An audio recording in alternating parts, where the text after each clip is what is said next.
नमस्कार, आप देख रहे हैं नेक्शन ब्रॉडकास्ट। पहलगाम में आतंकी हमला, भारत में हाई लेवल सुरक्षा मीटिंग्स और अब देश भर में 7 मई को हवाई हमले की मॉक ड्रिल। सवाल सिर्फ तैयारी का नहीं, सवाल है कि क्या भारत एक और युद्ध की ओर बढ़ रहा है। नमस्कार, आप देख रहे हैं नेक्शन ब्रॉडकास्ट। मैं हूं अनीशा। आज की ये रिपोर्ट सिर्फ एक समाचार नहीं बल्कि एक सामरिक दस्तावेज है, जिसमें हम बात करेंगे अभी देश में क्या हालात हैं, पिछली बार भारत ने कब और क्यों युद्ध लड़ा था, आज भारत की सेना कितनी मजबूत है और अगर युद्ध हुआ तो इसका आम जनता पर क्या असर पड़ेगा। पहलगाम में हाल ही में हुए आतंकी हमले ने देश की सुरक्षा एजेंसियों को एक बार फिर चौकन्ना कर दिया है। इसके बाद प्रधानमंत्री मोदी ने लगातार 3 उच्च स्तरीय सुरक्षा बैठकें की हैं, जिसके बाद गृह मंत्रालय ने 7 मई को देश भर में मॉक ड्रिल के आदेश दिए हैं। मॉक ड्रिल यानी अगर भविष्य में कोई आपदा या हमला होता है तो जनता, प्रशासन और सुरक्षा बल उस हालात से कैसे निपटेंगे, इसका अभ्यास। इसलिए सभी राज्यों को सतर्क रहने और जनता को मानसिक रूप से तैयार करने के निर्देश दिए गए हैं। इसका मतलब साफ है, भारत अब सिर्फ प्रतिक्रिया नहीं, तैयारी कर रहा है। आइए अब इतिहास की तरफ लौटते हैं। कारगिल युद्ध 1999, साल 1999 यानी 2000 से ईस्वी से 1 साल पहले जम्मू कश्मीर के कारगिल, द्रास और बटालिक जैसे ऊंचे और दुर्गम इलाकों में अचानक कुछ अजीब हलचल देखी गई। भारत को पहले तो कोई अंदेशा नहीं था, लेकिन मई के महीने में एक स्थानीय चरवाहे ने सेना को कुछ संदिग्ध गतिविधियों के बारे में बताया। जब भारतीय सेना ने जांच की तो एक चौंकाने वाला सच सामने आया। पाकिस्तानी सैनिक और आतंकवादी गुट लाइन ऑफ कंट्रोल पार करके भारतीय क्षेत्र में घुस आए थे और ऊंची पहाड़ियों पर कब्जा कर चुके थे। इन पहाड़ियों पर कब्जा करना इसलिए खतरनाक था क्योंकि इससे श्रीनगर लेह हाईवे पर खतरा मंडराने लगा था, जो लद्दाख को देश के बाकी हिस्सों से जोड़ता है। स्थिति की गंभीरता को देखते हुए भारतीय सेना ने तुरंत कार्रवाई शुरू की, जिसके बाद ऑपरेशन विजय की शुरुआत हुई।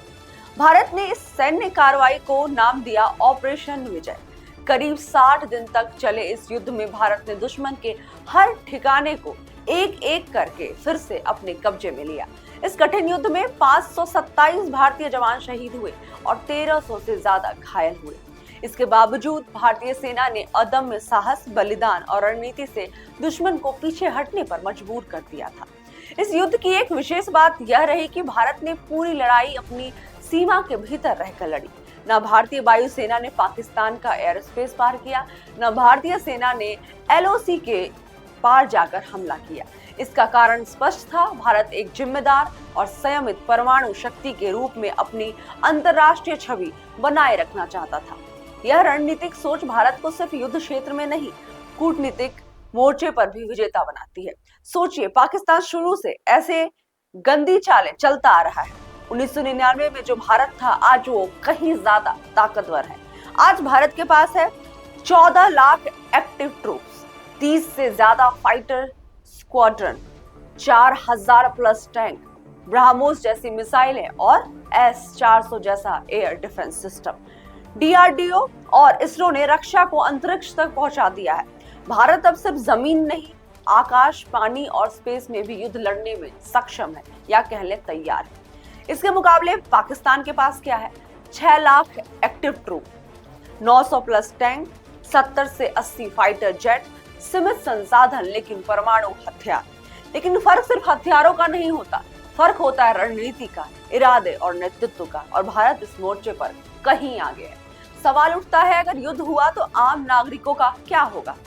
सरकार ने सिविल डिफेंस को अलर्ट किया है, शेल्टर जोन की प्लानिंग शुरू कर दी है, हेल्थ इमरजेंसी टीम एक्टिव है और 7 मई की मॉक ड्रिल से लोगों को मानसिक रूप से तैयार किया जा रहा है। जैसे यूक्रेन में एयर अलर्ट ऐप है, वैसे ही भारत भी टेक्नोलॉजी से अपने लोगों को सुरक्षित करने की कोशिश में लगी है।